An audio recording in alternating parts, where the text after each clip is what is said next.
하나님께서 아담과 하와를 창조하시고 부부가 되어 살게 하신 후 그들에게 주신 첫 번째 명령은 생육하고 번성하여 이 땅에 충만하라 하는 말씀이었습니다. 여기서 생육하고 번성하라고 하는 것은 인간에게 주신 하나님의 축복입니다. 이 말씀은 시간이 지나고 환경이 바뀌어도 오늘도 살아있는 말씀인 줄로 믿습니다. 우리가 이 땅에 살면서 받는 축복 가운데 육신적으로 받는 제일 큰 축복은 생육하고 번성하는 축복입니다. 다시 말하면 결혼해서 자손을 많이 낳는 것, 이것은 하나님의 축복이라는 말씀입니다. 저는 오늘 이 시간에 본문 말씀을 가지고 하나님이 주신 축복, 이런 제목으로 말씀을 전하려고 합니다. 성령께서 이 말씀을 듣는 우리를 깨우쳐 주시기를 원합니다. 오늘 본문 3절 말씀에 보면 자식들은 여호와의 기업이라고 말씀하셨습니다. 여기서 기업이라고 하는 말은 재산 또는 유산, 그런 뜻이 있는 단어입니다. 여러분, 하나님께서 우리에게 주신 자녀들은 내가 가지고 있는 재산 가운데 가장 소중하고 가장 큰 재산인 줄로 믿으시기를 바랍니다. 그게 바로 오늘 성경 본문 말씀의 뜻입니다. 사람이 사업을 하게 될 때 사업이 잘 되면 자신의 명예가 올라가고 뿐만 아니라 그 가족이 부귀영화를 누리게 되는 것입니다. 또 사업이 잘 돼서 돈을 많이 벌면 사회에도 좋은 영향력을 행사할 수 있는 것입니다. 불쌍한 사람도 도와주고 또 우리의 도움을 필요하는 사람들에게 우리가 가지고 있는 것을 나눠줄 수 있기 때문에 그렇습니다. 마찬가지로 여러분 생애에서 여러분의 기업인 자식이 잘 되면 여러분의 명예가 올라가는 것입니다. 또 여러분의 가정이 행복하게 살 수 있는 것입니다.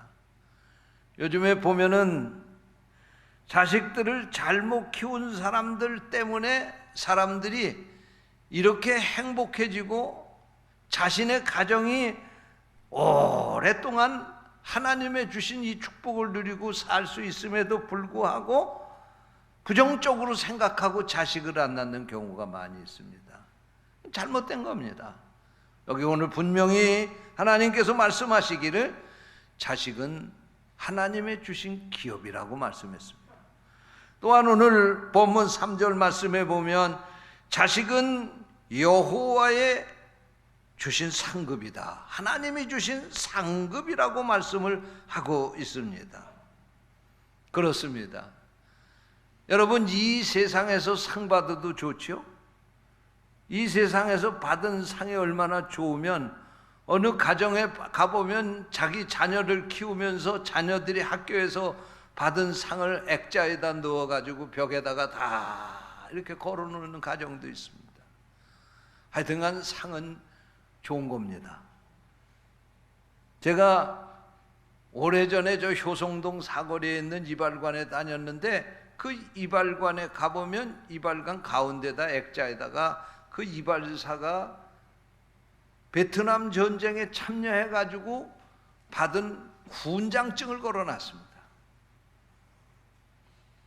이분은 대통령에 받은 이 훈장이 자기에겐 자랑거리인 거예요. 근데 사실 죄송한 말씀입니다마는 이발관 하는 거하고 베트남 전쟁에 가서 받은 훈장하고 무슨 상관이 있습니까? 사실 거기다 걸어놔도 아무 상관이 없는 거예요. 그게 차라리 무슨 세계 기능 올림픽에 가가지고 이발로 금메달을 받아왔다면 거기다 걸고 자랑하고 들어오는 사람들이 이 사람은 기능 올림픽에 가서 금메달을 받았으니까 이발 잘하겠다, 그리고 그 이발관에 찾아올 테지만 말이에요. 그런데도 어쨌든 이분은 자기 생애 그게 가장 큰 자랑거리인 거예요.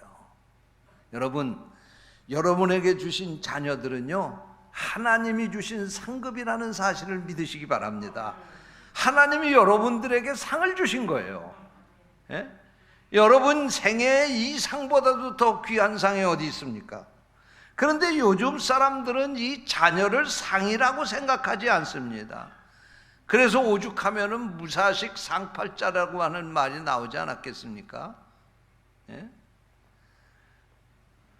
그리고 요즘에 젊은 사람들을 보게 되면 이 젊은 사람들은 자식들 때문에 자신의 인생이 행복하지 못하다고 생각을 하는 거예요.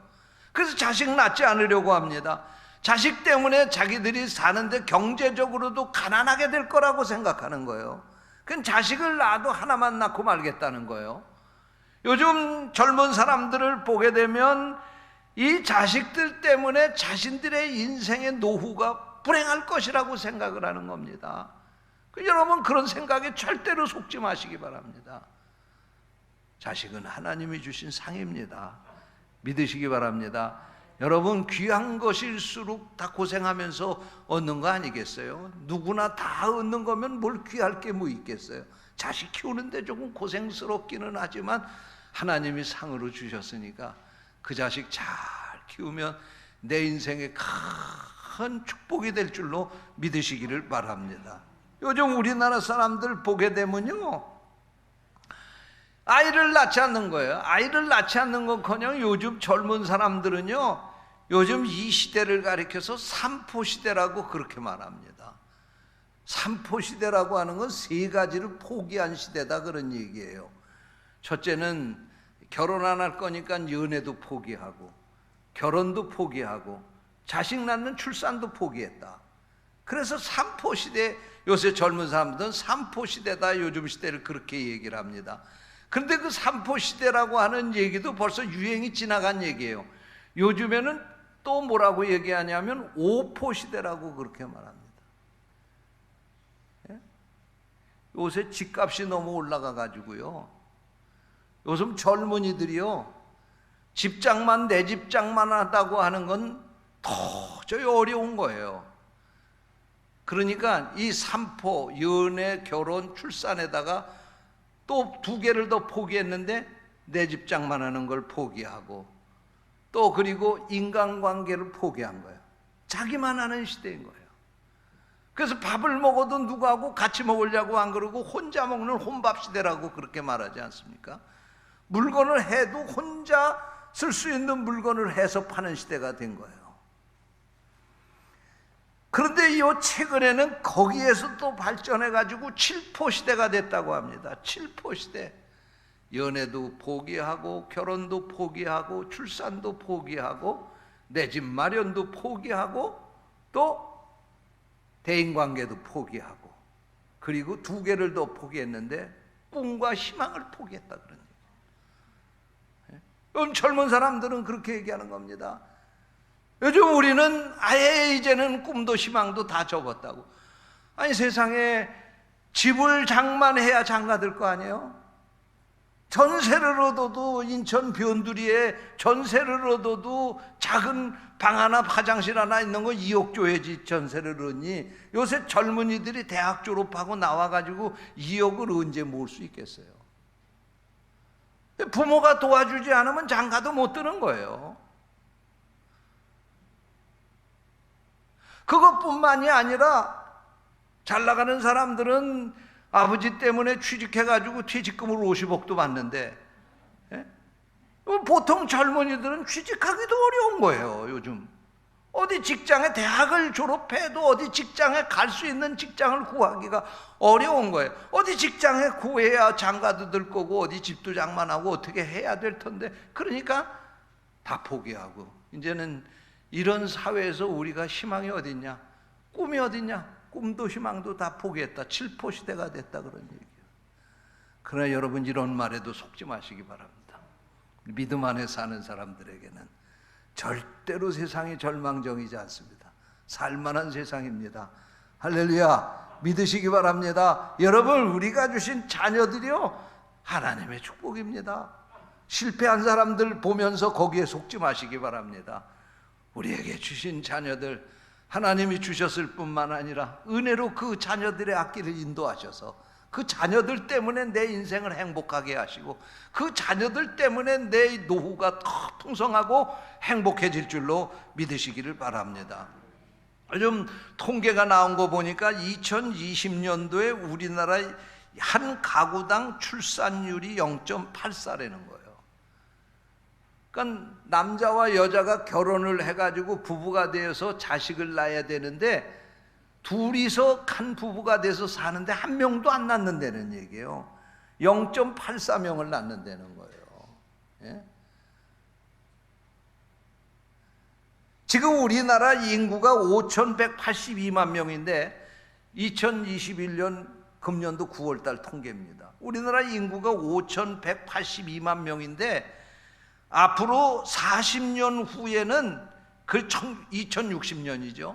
2060년에는 인구가 절반이 2,500만 명으로 줄어들게 될 거다 그러니 왜 자식 안 납니까? 큰일 났어요.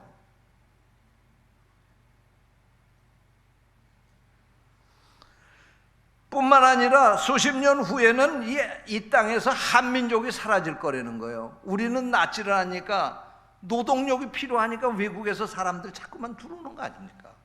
그 사람들이 여기 와서 살면서 자리 잡고 살고 그러니까 자연적으로 시간 100년 안에요. 한국은요 외국인들이 자리 잡고 사는 외국인들이 주인 노릇하는 땅이 될 거다 그런 얘기예요. 큰일 났습니다요. 예? 우리 자식들 결혼도 안 하지 결혼해도 자식 안 낳잖아요. 기껏 낳아야 하나 낳고 말고요. 그 지금 우리나라는 인구 절벽 시대를 맞이했습니다. 인구 절벽이라고 하는 건 우리에게 이 나라의 절망이라는 얘기입니다. 그것뿐만 아니라 노인 수가 증가를 하고 있습니다. 앞으로 30년 뒤에는요 노인 인구 60세 이상 된 인구나 그 이하의 인구나 똑같아진다는 거예요.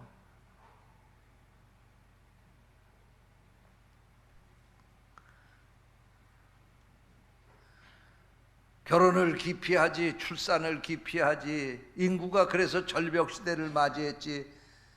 지금 살던 우리들은 다 늙어가지고 이제는 이 젊은 자식들이 이 우리 아버지 세대 부모 세대들을 부양하고 양육해야 될 세대들이 자라야지만 우리 노인들도 그때 가서 편안하게 마음 놓고 살 수 있는 세상이 될 텐데 우리 자식들을 놓고 외국 사람들이 들어와 가지고 외국 사람들이 자리 잡고 사니까 얼마나 그때 세상 살기가 어렵겠어요.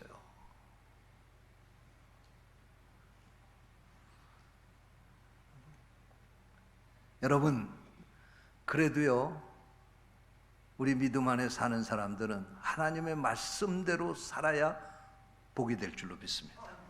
자식 낳아야 돼. 이럴수록 우리가 자식 낳고 자식도 낳되 많이 낳아야 돼. 걱정하지 마세요. 대학 가는 거 내가 책임져 줄게. 여러분 지금 자식들 낳으면요 대학 가는 거 다 공짜로 갈 수 있어요. 지금도 반 이상이 다 장학금으로 대학 다니는 거예요. 이제 그때 가서는 우리 자녀들이 자라서 대학에 갈 때는요 대학에 등록금 낼 필요 없습니다. 지금 있는 대학들도 문 닫아야 할 대학이 많아요. 왜? 학생 수가 모자라니까.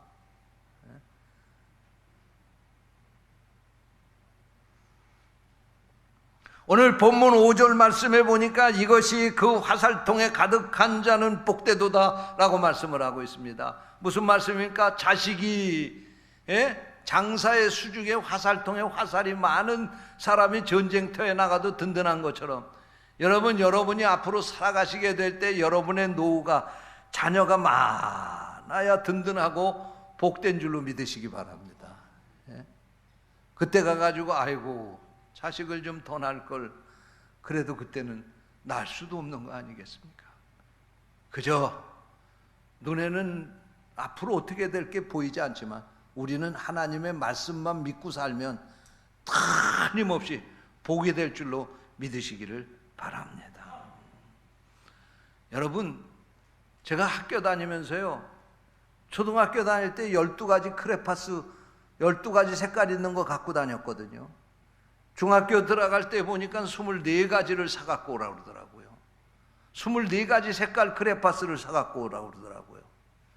그래서 24가지 색깔을 그것도 어렵게 부모한테 졸라가지고 사가지고 갔더니요, 부잣집 아들들은 36가지 색깔 가지고 왔더라고요. 그게 얼마나 그렇게 부러운지 말이에요. 저는 자식도 마찬가지라고 생각합니다. 12가지보다 24가지 크레파스가 좋고 24가지 색깔 크레파스보다도 36가지 색깔 크레파스가 좋은 것처럼 자식은 하나보다 둘이 좋고요, 둘보다는 셋이 좋고요, 셋보다는 넷이 좋고요, 넷보다는 다섯이 좋고요, 다섯보다는 한타스도 좋아요. 예? 하나님이 주시는 거예요. 여러분, 자식들 내가 난다고 해서 낳는 게 아니에요. 그럼 결혼해서 자식 못 낳을 사람이 어디 있겠습니까? 우리 교회도 결혼해가지고 자녀 못 얻어서 걱정하는 분들, 가정들이 있어요. 여러분, 자식은요 하나님이 주시는 거지 남자와 여자가 만났다고 해서 자식이 되는 게 아닙니다. 결혼했다고 해서 자식이 되는 게 아니에요. 하나님이 주셔야 되는 겁니다. 창세기 30장에 보면은 야곱의 아내 라헬이 야곱에게 이렇게 얘기를 합니다. 자식을 낳지 못하게 되자 야곱에게 투정을 하면서 화를 내면서 이렇게 얘기를 합니다. 내게 자식을 낳게 하라. 그렇지 않으면 내가 죽겠노라. 예? 나 임신하게 해달라는 거예요. 예? 그러면 안 되면 내가 죽겠다고. 그러니까 야곱이 뭐라고 대답을 하냐면 화를 라헬에게 내면서 그대를 임신하지 못하게 하는 이는 하나님이시니 내가 하나님을 대신하겠느냐? 남편 노릇은 할 수 있다는 거예요. 그러나 자식은 하나님이 주시는 거다 그러는 거죠. 할렐루야. 창세기 33장 5절 말씀에 보면 야곱이 20년 만에 타향살이를 끝내고 고향으로 돌아갑니다. 고향으로 돌아가서 형 에서를 만나게 될 때 자기의 아들들을 그 형에게 소개를 하면서 이렇게 소개를 합니다. 하나님이 주의 종에게 은혜로 주신 자식이니다. 자식 어떻게 됐다고요? 하나님의 은혜로 얻은 거다라는 말씀입니다. 그렇습니다. 자녀는 하나님이 주신, 하나님의 은혜로 주신 기업이요 상금인 줄로 믿으시기를 바랍니다.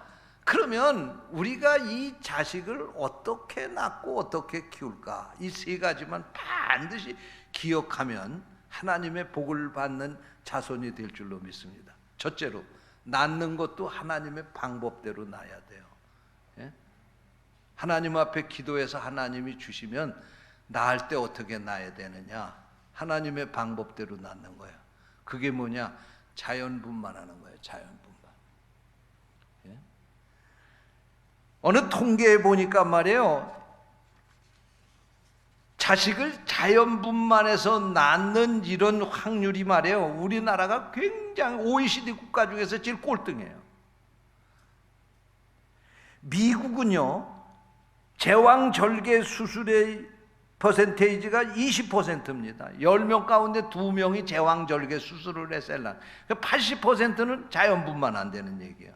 근데 우리나라는 제왕절개 수술이 지난해 통계해 보니까 55%예요. 5명 이상이 수술해서 애를 낳는다 그런 얘기예요. 여러분, 이거 하나님의 방법이 아닙니다. 의사가 돈 벌려고 우리 속이는 거예요. 하나님이 아이를 잉태케 하면 낫게 해줄 줄로 믿으시길 바랍니다. 이거 우리가 두 가지에 속는 거예요. 하나는 뭐냐? 의사들 얘기에 속는 거야. 예? 왜? 그래야 의사가 수술하고 돈 벌기 때문에. 두 번째로는 자기에게 속는 거야. 이 해산의 고통이 크니까 수술해가지고 배에서 그냥 아기 꺼내내면 그 통증이 좀 덜할 거다. 그리고 속는 거야. 그러나 사실 그렇게 해서 애 난 사람들을 보게 되면요, 수술 후에 오랫동안 그 고통이 가는 거예요. 예? 하나님이 여자로 태어났으면 해산의 고통도 겪도록 창조하신 거예요. 그러면 힘들어도 하나님 방법대로 하세요. 할렐루야. 그래서 이 아기가 태어나게 될 때에는요, 엄마의 자궁을 통해서 하나님이 마지막 창조를 하시는 거예요. 머리서부터 꾹꾹 눌러가지고 건강하게 자라라. 너 앞으로 피부도 튼튼하게, 온 피부를 엄마 자궁이 마사지하면서 그 속에서 나오는 거예요. 이런 아이들은 아토피 피부병도 안 걸린다는 거예요. 이렇게 자라야 온 몸을 다 마사지해줘서 그 아이가 건강하게 자라도록 해준다는 거예요. 할렐루야. 키우게 될 때에도 두 번째로 기억해야 돼요. 우리가 어떻게 키워야 되느냐? 모유 수유하면서 하나님 주신 방법대로 키워야 돼. 여러분, 프로이드라고 하는 심리학자는요, 이 세상에 아기가 태어나서 가장 큰 기쁨이 뭐냐면 엄마의 젖꼭지를 빨았을 때라는 거예요.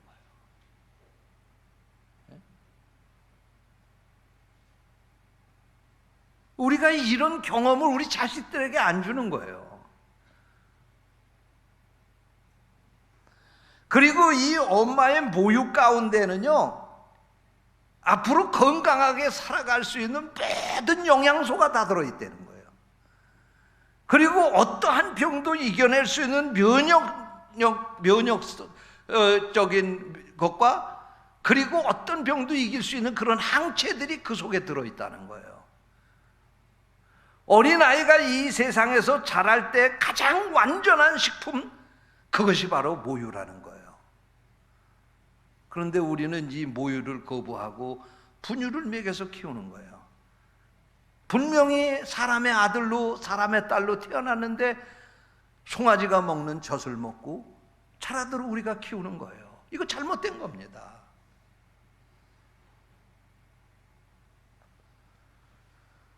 저는요, 오늘까지 목회하면서, 사실 지금은 우리 부목사님들이 돌보기 때문에 제가 못하지만, 제가 직접 다니면서 대신방하고 신방할 때는요, 임신하고 나면 그때부터 두 가지를 꼭 가르쳤어요. 자연분만 해야 된다.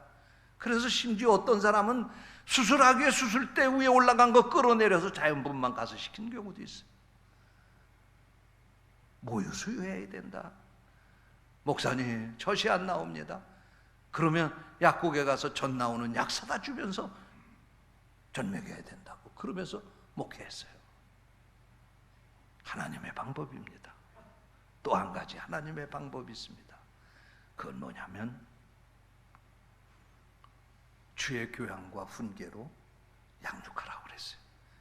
에베소서 6장 4절 말씀에 보면, 아비들아 너희 자녀를 노엽게 하지 말고 오직 주의 교양과 훈계로 양육해라. 이 말씀이 무슨 말씀입니까? 자녀의 마음에 상처를 주지 말고 주님의 정신으로 가르치고 훈계하며 길러라, 그런 뜻입니다. 다시 말씀을 드리면 자녀를 위해서 기도하며 믿음으로 키우라는 말씀입니다. 여러분, 우리가 분명히 알아야 할 것은 자식을 세상적으로 아무리 잘 키웠다 할지라도 믿음으로 키우지 않으면 자식 잘못 키운 겁니다. 우리 믿음의 부모들은 자식들을 어려서부터 신앙으로 교육하면서 키워야 돼요. 그래서 부모의 역할이 중요한 거예요.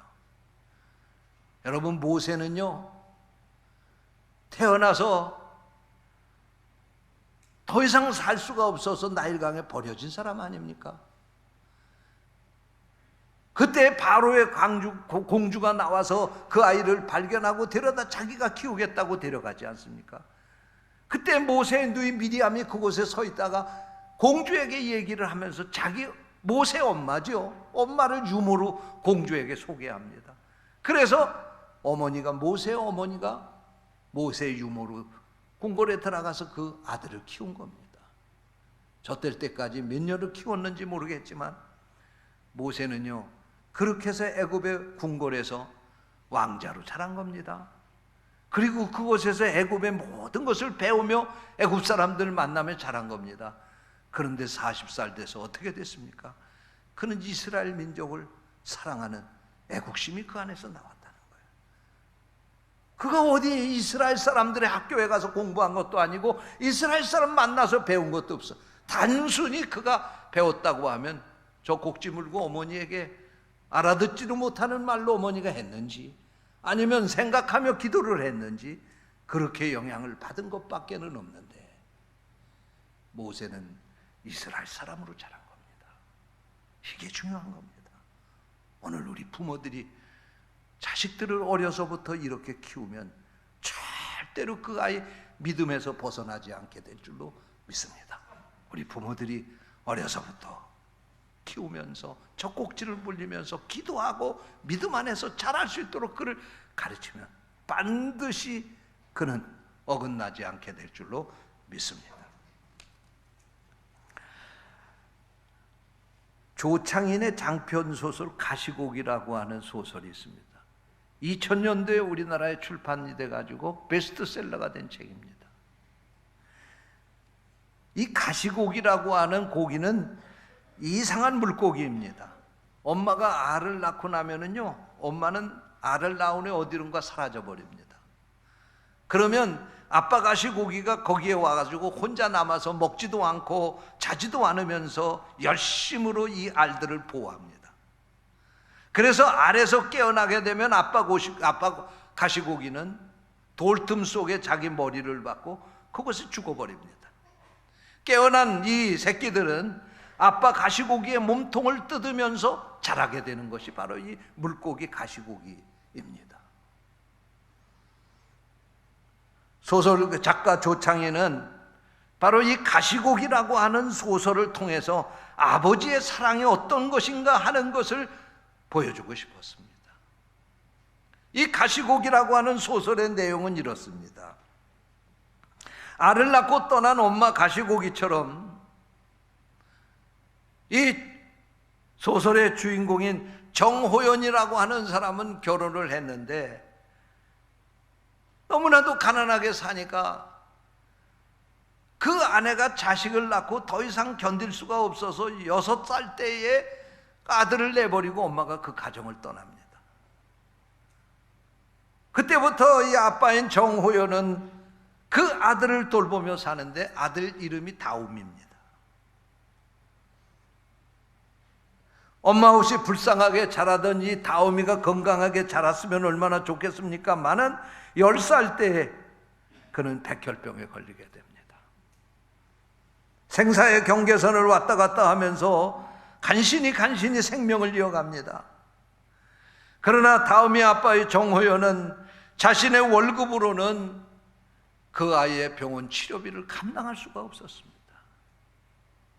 물론 골수 이식 수술도 해야 되지만 그것은 꿈에도 꿀 수 없는 일이었습니다. 담당 의사는 아빠 정호연을 불러서 이제는 다음의 생명이 마지막까지 왔다고, 이제 마지막 골수 이식 수술밖에는 살 수 있는 방법이 없는데 지금 현재로는 이 아이에 맞는 골수도 찾을 수가 없고, 그러니 어떻게 쓰면 좋겠느냐고 합니다. 정호연은 결단을 내립니다. 치료도 안 되는 병, 아이에게 고통만 줄 수 없다. 남은 시간만이라도 좀 좋은 환경에 가서 편안하게 살다가 가게 해줘야 되겠다 생각하고 서울의 삶을 정리하고 산골로 내려가게 됩니다.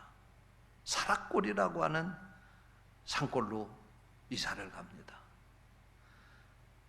그곳에 가서 사는데 옆집의 할아버지가 이 불쌍한 다음이를 보면서 어떻게든지 좀 살려보면 좋지 않겠나 생각을 하면서 약초도 캐다가 먹이고 뱀도 잡아서 삶아서 먹이고 그러자 다음이가 몸이 좋아지기 시작합니다.